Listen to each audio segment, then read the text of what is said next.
Marami tayong hindi alam, pero marami tayong gustong malaman. Kaya ang tanong, alam mo ba? Alam mo ba na itong si dating Pangulong Ramon Magsaysay ay kinukonsidera ng ilang mga Pilipino na pinakamagaling daw na Pangulo ng Pilipinas? Tinaguri ang kampyon ng masa at nakilala sa slogang, Magsaysay is my guy. Hubong Iba Zambales. Ipinanganak noong August 31, 1907.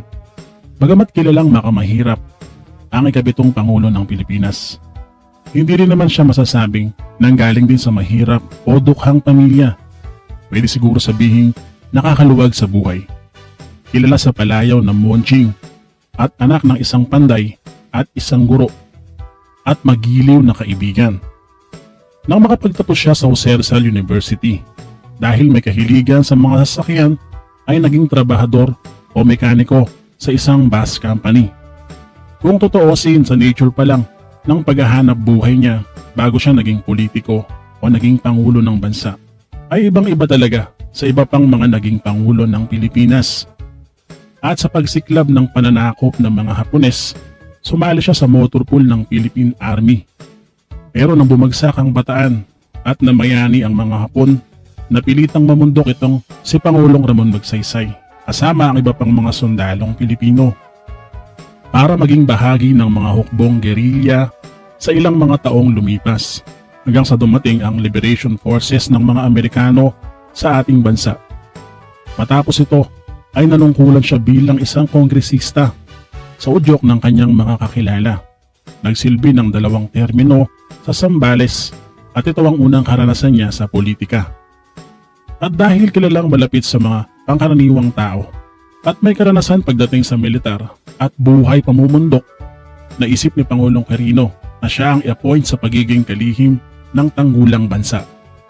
Sa panahon kasing iyon, sa panahon ni Pangulong Quirino, bagamat sinusubukan makipag-ayos ng gobyerno sa mga rebelting grupo na mga hukbalhap, nagkaroon pa nga ng pakikipagkasundo itong si Luis Taruc ay dating Pangulong Quirino, pero hindi ito tuluyang nagtagumpay. Kasi itong si Luis Taruc o ang mga hukbalhap ay may kahilingan sa gobyerno. Gusto nilang putulin ng Pilipinas ang ugnayang pakikipagkalakalan sa mga Amerikano na nag-ahari pagdating sa kapitalismo. Ayaw ng mga hukbalhap sa Belt Trade Act. Dahil lang Belt Trade Act ay ang sistema ng kalakalang Pilipinas, Estados Unidos, kung saan mas kumikita lang dito ang gobyernong Amerika kaysa sa ating bansa. Ayaw din ng mga hukbalahap na nakikipagkalakalan ng ating bansa sa bansang Hapon na may magandang ugnayan naman na sa Pilipinas nang magwakas ang digmaan. Gusto rin ng mga hukbalahap na palayain ng mga ikinulong nilang mga miyembro. At dahil lahat ng mga ito ay hindi natupad ng Administrasyong Quirino, muling namundok ang grupo ng mga hukbalahap at lumaban sa gobyerno. Dito na nga pumasok sa eksena at nakilala ng gusto si Pangulong Magsaysay. Ito'y dahil lang sa pagiging defense secretary niya. Nandun na tayo, gusto niyang sugpuin ng mga rebelding hook, pero inisip niya rin ang mga kapakanan ng mga ito at mga hinaing. Isa pa, mga kapwa Pilipino rin naman natin sila. Kaya naman imbis na pulbusin na lang, umisip ng magandang paraan itong si Pangulong Magsaysay para maayos ang sigalot sa pagitan nila at ng pamahalaan. Unay binalasa ni Pangulong Magsaysay ang mga nakaupong opisyal ng militar at sinibak niya ang mga sa tingin niya ay mga korap at hindi naman gumagawa ng paraan para maayos ang problema. Bagkus, sila pa ang nakakapagpalala ng sitwasyon. At nang malinis ang hanay ng militar, ay nag-alok naman itong si Pangulong Magsaysay ng tulong kabuhayan at pagbabago sa kung sino ang susuko sa gobyerno sa mga rebelde. At dahil sa magandang estilo ng pakikipagnegosasyon sa mga rebelde, ay maraming mga huk ang sumuko agad. At ang ilan naman nilang mga leader na nagmatigas pa ay nadakip naman at naikulong. Dahilan para lalong humina ang puwersa ng mga hukbalhap. Ang paraang ginawa ni Pangulong Magsaysay ay may impluwensya rin naman ng gobyernong Amerikano. Kasi naman, bagamat pinalaya nila tayo noong 1946, patuloy ang kanilang pang-impluwensya at pagtulong sa ating bansa. Kaya bagaman halos lahat ng mga hook ay sumuko na, may iilan pa ring mga nagtago. At sa tagumpay na ito, sa pagsugpo ng mga hukbalhap, bumukit ang pangalan niya sa mga isip ng Pilipino. At pagkakataon din sa kanya yun para tumakbong Pangulo at palitan ng gobyernong nababahiran ng anomalya at korupsyon. Binangga ni Pangulong Magsaysay sa 1953 presidential election si dating Pangulong Quirino. Siyempre nanalo siya dahil na rin sa imahe niyang pagiging makamasa. Maraming Pilipino rin kasi sa panahong iyon ay hindi gusto ang maluhong pamumuhay ni Pangulong Quirino. At tama lang daw na palitan ito ng Pangulong may malasakit sa mga maliliit na tao. Nagtagumpay sa tulong din ng mga Amerikano itong si Pangulong Magsaysay. At nakatulong din sa kanya ang campaign jingle niya na Mambo Magsaysay. Ito yung sinasabing kauna-unahang campaign jingle sa ating bansa. At sa kanyang pagkakaluklok, nagkaroon ng ekspektasyon kay Pangulong Magsaysay ang karamihang Pilipino sa mas maayos niyang pamamalakad. Binuksan niya ang Malacanang sa mga pangkaraniwang Pilipino na may karaingan sa pamamagitan ng Presidential Complaints and Actions Committee o PCAC na tumugon sa napakaraming daing ng mga Pilipino. Ipinagpatuloy niya ang mga agricultural program ng dating Pangulong Quirino na ACFA at PACOMA na nakatutulong sa mga magsasaka. Isinabatas niya rin ang Agricultural Tenancy Act na pinakinabangan din ng mga maliliit na magsasaka. Ipinatupad din ng EDCOR, isang programang palupa sa mga dating rebelde, at ang NARA, isa ring programa ng pabahay at palupa.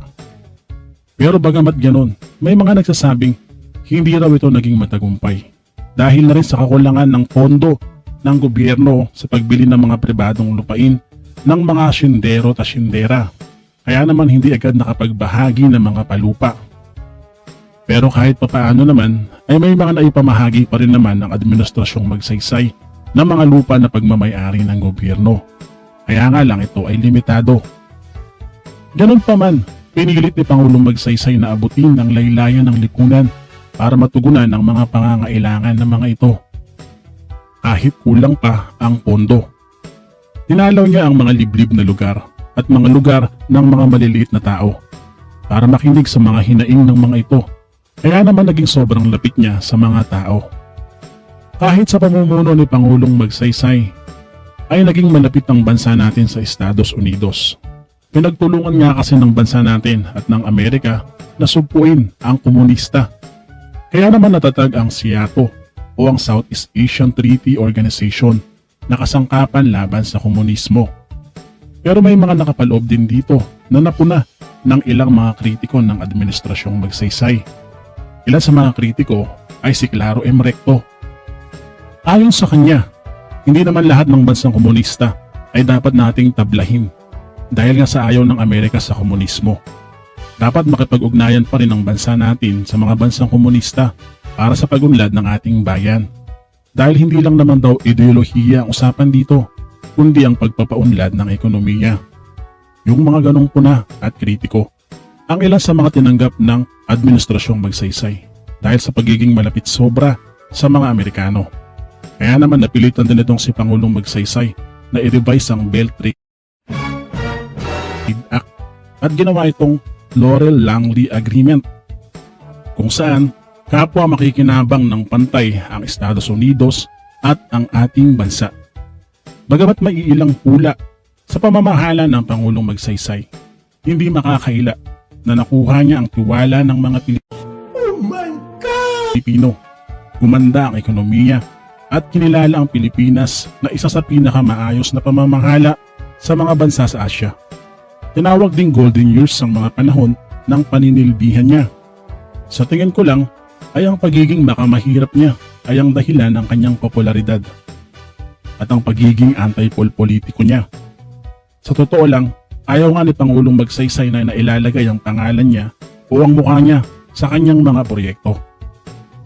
Kaya niyang ibaba ang sarili niya sa level ng pangkaraniwang Pilipino, kasabay ang pagsusulong ng malinis na gobyerno at walang bahid korupsyon.